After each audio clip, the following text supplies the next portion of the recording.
Hey everybody, how you guys doing today? News broke yesterday about Conor Benn leaving Eddie Hearn, leaving Matchroom Boxing, and I am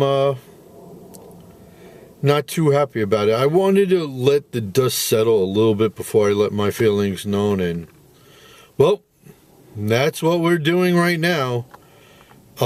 My thoughts on this whole Conor Benn situation.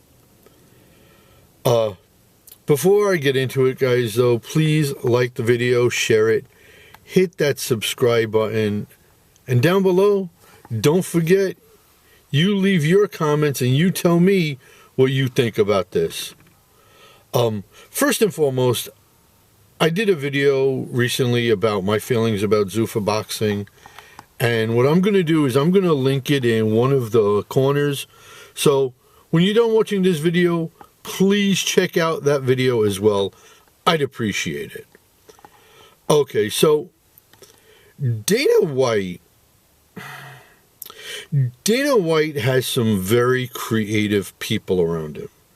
If you think half the ideas he comes up with are his, I got a bridge I'd like to sell you. He has assembled quite a team. I'll give him credit for that. Money-wise, let's remember what Dana White did when first got a hold of the UFC. That was Lorenzo and Frank Fertitta's money. Dana's now in boxing. I'm sure he's throwing some of his money into it. I'm sure of it. But whose money is Dana playing with? Whose monopoly money is this guy jacking around? Turki a la Shiekh, as I like to call him, Turki a la gravy. The man is a leech. I told you people from the beginning that Turki is not good for boxing. Sure, providing fights that everybody wants to see. Really? Well, now you're involved in Zuffa Boxing, where Dana doesn't want to deal with the not the commissions, you know, the WBA, WBC, IBF, IBO, ring. He doesn't want to deal with those guys. He doesn't want his fighters fighting non-Zuffa fighters. He wants his fighters wearing just Zuffa Boxing licensed merch and equipment, you know. So that's what Dana is. Dana is, and dare I say, I don't want to call him a leech, but, you know, if it crawls like a leech and it acts like a leech, it's a leech.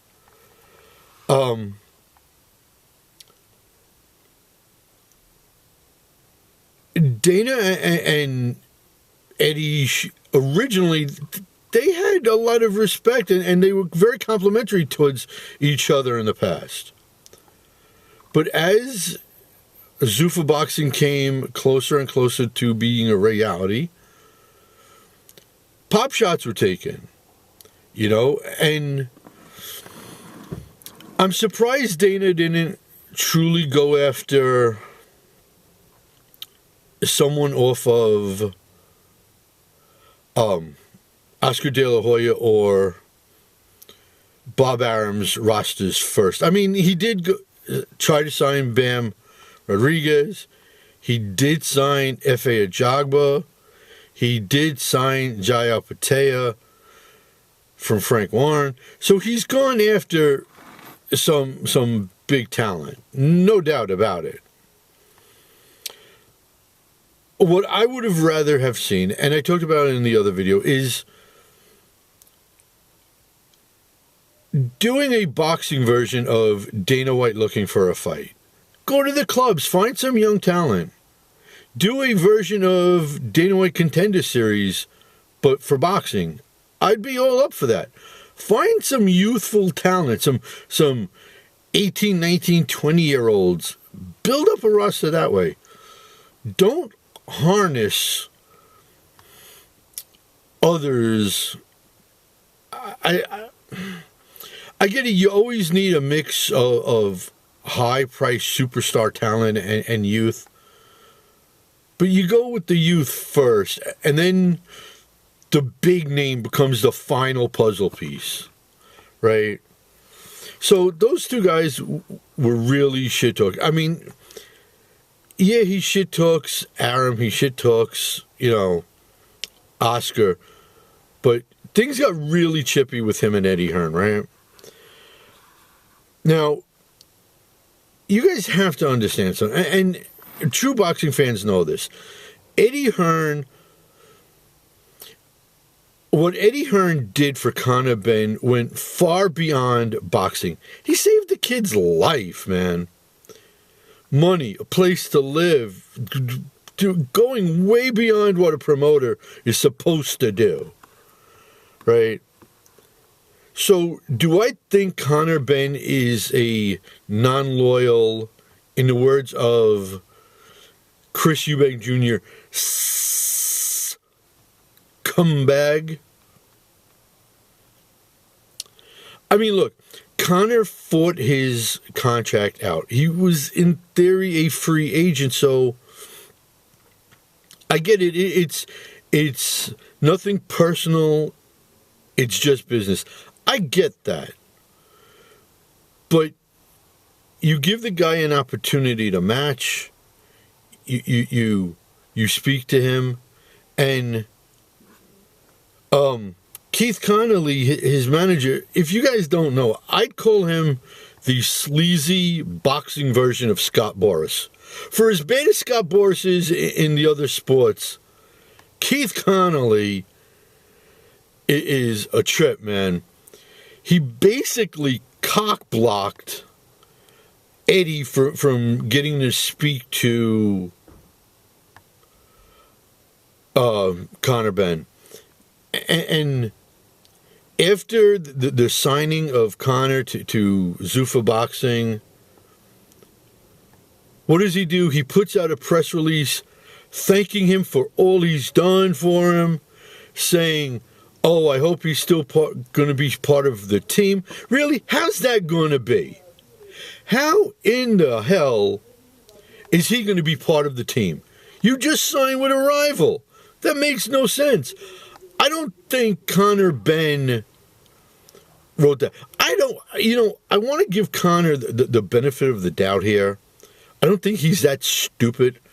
I really think that's Keith Connolly in charge of Conor Benn's social media. That's what I tend to think it was. Now, Eddie Hearn said that he had a hint a couple of days ago, which is why right now he's not horribly shocked. He was, but he had a feeling it was going to come down to this. Look, Efe Ajagba, Jayapatea, and now Conor Benn, yeah, it's talent, no doubt, but the talent's not going to fight anybody.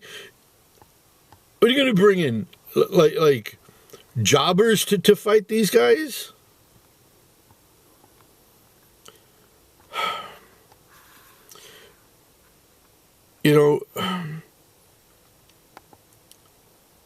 I don't,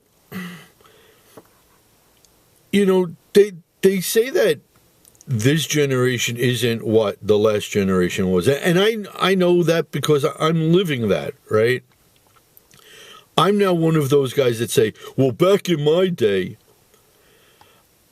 I wondered what Nigel Benn's true feelings are. Okay, because Nigel was loyal to a fault. Nigel was a deeply emotional, loyal fighter and person. It's definitely not what his son is. And again, I could see it's, business, it's not personal. But something just smells rotten about this. Completely and totally. And honestly, it's pissing me off. Right? Now, what's the deal? Word is it's a one-fight deal for 8 figures. So now you have to wonder, what the hell are UFC fighters thinking? Right? UFC fighters are fighting for what? 100,000, 200,000, and this guy's getting 8 figures for one fight? Really? Half the UFC fighters don't have health coverage. Everything has to come out of their own pocket. Just go ask Ally Akinta about that. And, you know, what UFC fighters are going to find out really, really quickly, okay, and if they're smart, this is now the time to unionize,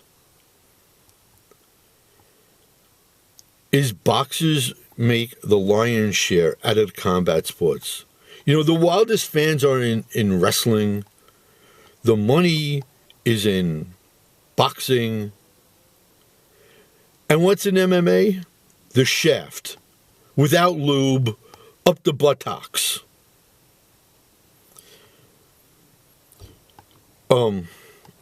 I don't know if Conor Benn's team will still include Tony Sims, his trainer. I think he'll probably have to go somewhere else. I wonder if it'll probably be Freddie Roach, since Freddie Roach... And I like Freddie. I like Freddie a lot, man. But I wonder, because of the relationship with Callum Walsh and Freddie and Dana, I wonder if Freddie Roach is going to become like a main trainer for all the Zuffa guys. And look, Conor right now, after the 2 battles with Conor Benn, the Conor Benn right now, after the 2 fights with Chris Eubank Jr., he's hot right now. He's a decent fighter. He's good. But before his legal issues, I think he was better. Before the drug issues, I think he was better. And he wouldn't even have a career right now if it was not for Eddie Hearn. So that main cog taken out of Matchroom Boxing, what's left? Well, look, you have AJ if he ever comes back. And look, we have to see how he is mentally and physically, after the accident and after the injuries that he suffered heal. We don't know how he's going to be, and he's probably closer to the end than he is to the beginning. As a matter of fact, I can guarantee that. Katie Taylor has said she doesn't have that much left in her. Dimitri Bivol, I'm not going to say is on the back 9 of his career, but is Dimitri Bivol on the up or on the down part? I think he's reached the plateau, and you know what's next? The down part. And I'm not going to, and that's not saying Dimitri Bivol is going to start losing fight after fight. I'm not saying that at all. But career-wise, he's nearing... He's at the plateau level right now, I'd say. And down is next. Does Shakur stay with Eddie Hearn? I could see Dana and Turki Al-Sheikh making a play for Shakur. I really do. Can Eddie recover and rebuild? Sure, absolutely. But the fact that Oscar and Frank Warren and Aram have all commented and all sticking with Eddie, it shows you something. Boxing promoters now know what they're in for. No one really cared about F.A. or Jaya Patel or anybody else that has signed. so far with Zuffa. This is the first true salvo fired. And you got to know, you got to wonder who's next. But anyways, I keep saying, I get it. It's business, not personal. But I think this is a rat move. I really do. I'm so disgusted. No loyalty for the man that saved your life and saved your career.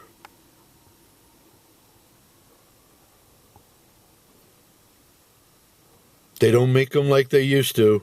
There I go sounding like that old man again. Granted, I am that old man, but... Alright guys, do me a favor. Please like the video, hit the subscribe button, share the video, get your friends to subscribe to the channel. Down below, you give me your opinion on Conor Benn and what he has done. And until the next video, Cyclone saying, peace out, homies.